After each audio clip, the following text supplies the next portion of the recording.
Ingat ya teman-teman, yang namanya ramalan, namanya prediksi itu bisa terjadi, bisa tertunda, bisa lebih cepat kejadiannya gitu ya, bisa enggak terjadi sama sekali. Jadi ini apa ya, nanggepin ramalan, nanggepin prediksi itu kalian harus bijak-bijaksana. Kalau gua menyarankan sebagai yang suka memprediksi, yang suka meramal gitu ya, yang suka dapat penglihatan, bisikan,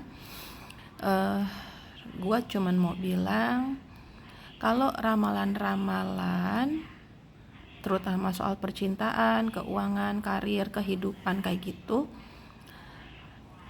ambil yang baiknya aja ya.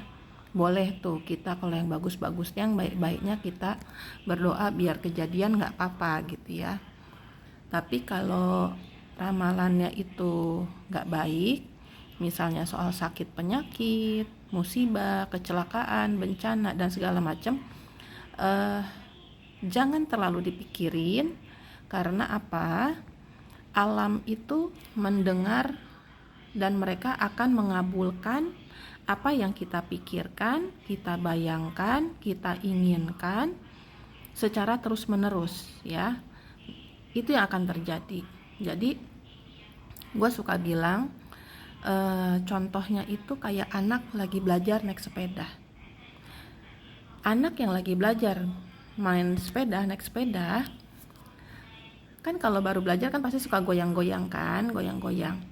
Kalau kita mikirnya, aduh jatuh nih, aduh jatuh nih, aduh jatuh nih, pasti nggak lama pasti jatuh.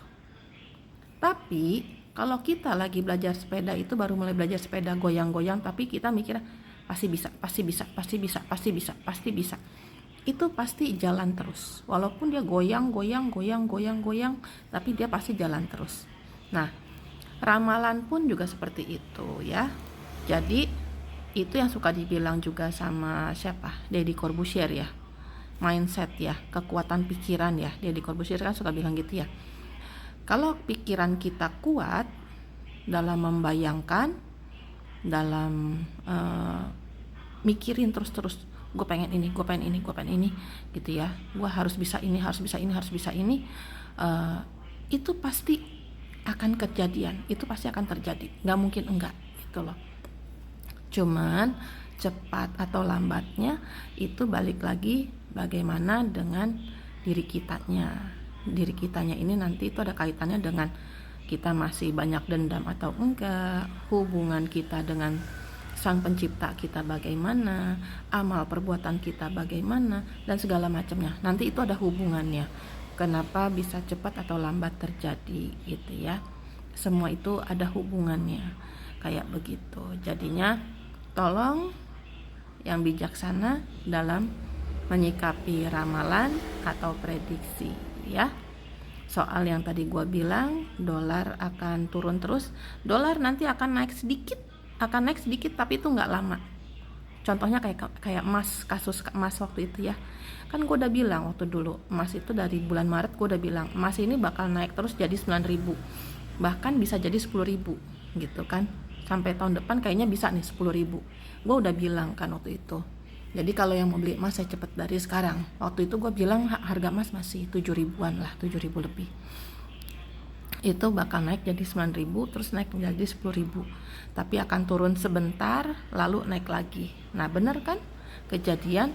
Nah kayak begitu. Dolar pun juga sama. Sekarang ini akan turun selama berapa? Ya mungkin sekitar berapa lama inilah, 2 minggu ini akan turun.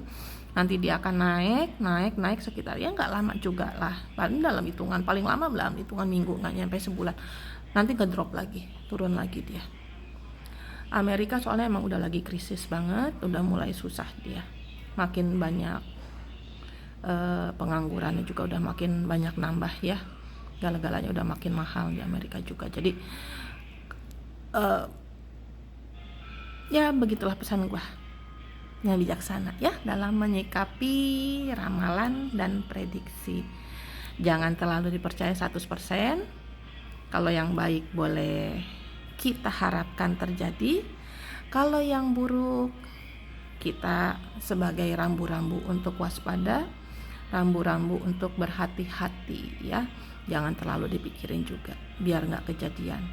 Kalau itu akan menimpa kita, keluarga kita atau gimana, kita banyak-banyak berdoa, kita banyak-banyak beramal, bersedekah, gitu kan, banyak-banyak zikir, ibadahnya diperbaiki semuanya lah ya. Oke, semoga mengerti.